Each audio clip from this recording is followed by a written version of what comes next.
안녕하세요 여러분, 오늘의 공연입니다.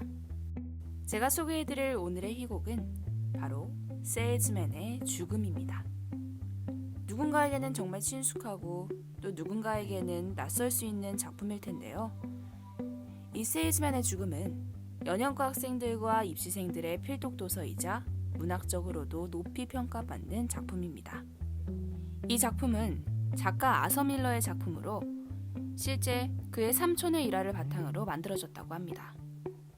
1930년대 미국의 경제 대공황을 배경으로 만들어진 이 작품은 뉴욕 평가상, 토니상, 퓰리처상 등 수많은 상을 수상하며 그를 세계적인 작가의 반열에 오르게 합니다.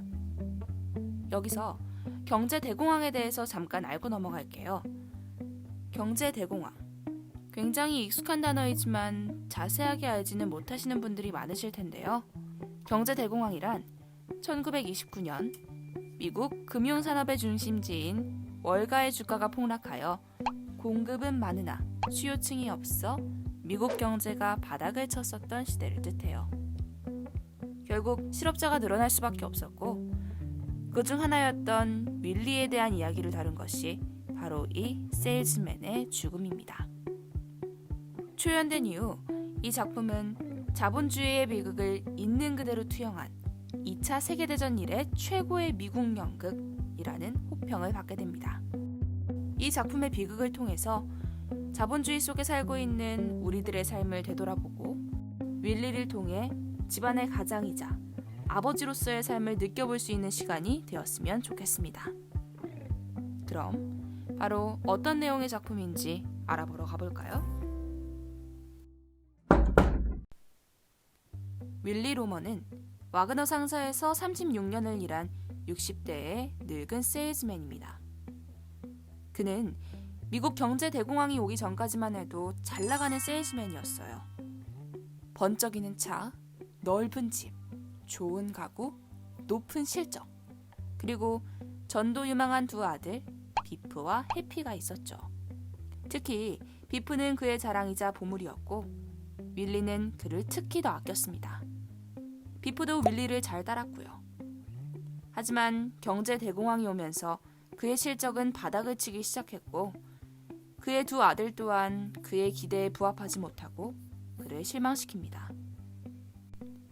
이를 견디지 못한 윌리는 점점 현재의 상황보단 과거 그의 전성기와 전도유망했던 자식들의 모습에 의존하게 되고 급기야는 정신분열 증상까지 보이기 시작합니다. 점점 악화되는 그의 상태와 떨어지는 그의 실적으로 결국 그는 해고되고 마는데요. 쓸모없는 존재가 되어버린 윌리는 그의 사망보험금으로 가족들의 빚을 해결하고 그들의 더 나은 미래를 위해 자살을 택합니다. 이 작품의 핵심은 두 가지로 꼽을 수 있는데요.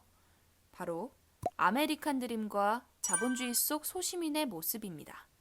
아메리칸 드림의 초기 모습은 순수한 노동을 통해 물질적인 부를 축적하고 사회적인 성공을 이룰 수 있다였습니다. 하지만 시대가 흐르면서 이러한 아메리칸 드림은 차츰 물질적인 성공으로만 변질되었는데요. 극 속에 나오는 윌리가 바라는 성공은 현실에 대한 인식 부족과 변질된 아메리칸 드림으로서 극의 갈등이 발생하는 원인이 됩니다. 성공을 위해서라면 수단 방법을 가리지 않는 기회주의적인 사회 분위기 안에서 윌리는 구시대적인 발상으로 적응하지 못합니다. 이건 자본주의 속에 발생하는 소시민들의 비극적인 모습을 투영하는 상징이기도 합니다. 또한 아무리 열심히 일을 해도 소시민들은 그저 자본가들의 부의 축적의 도구일 뿐 그 이상은 아닌 안타까운 사회적 분위기를 나타내기도 하죠. 과거에 빠져 사는 윌리와 그를 바라보는 가족들의 모습, 그리고 그들을 위해 목숨을 내던진 아버지 윌리. 이 장면의 비참하고 비극적인 모습은 지금 우리가 살고 있는 삶과는 조금은 동떨어져 보이기도 하지만 또 한편으로는 작품 속 배경과 우리가 살아가는 환경이 꽤나 닮아 있어 오히려 와닿고 막막했던 것 같습니다. 작품 속에 나오는 윌리처럼 우리들 모두는 사회의 구성원이자 시민입니다. 우리는 나이가 들어가면서 나 혼자만이 아닌 가족을 책임져야 할 내적 압박감이 늘어나고 자신의 목표를 위해 달려가기보단 때론 부의 축적을 위해 개인 업무에 시달리고 시간에 쫓기며 결국 자신도 돌보지 못하는 상태가 되죠. 개인의 사회적 위치나 직급을 떠나서요. 그러한 상황은 주위 어디서나 쉽게 볼 수 있는 우리들의 일상입니다. 이 작품에 나오는 윌리의 삶과 비슷해 보이지 않으신가요? 삶의 주인은 여러분들 자신입니다.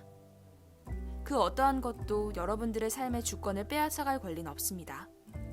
목표를 이루고 돈을 벌기 위해 일을 수행하는 것도 좋지만 가끔은 우리 자신들을 위해 자신이 하고 싶은 것들을 할 수 있는 시간을 주는 건 어떨까요?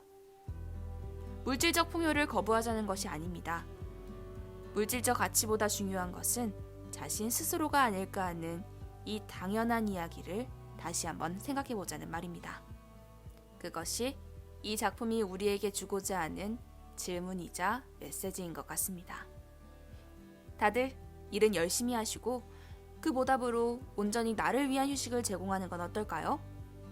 선택은 여러분의 몫입니다. 다들 행복해지길 바라며 다음에도 더 좋은 작품 가지고 찾아오도록 하겠습니다. 오늘보다 내일 더 나은 우리를 위해 오늘의 공연이었습니다.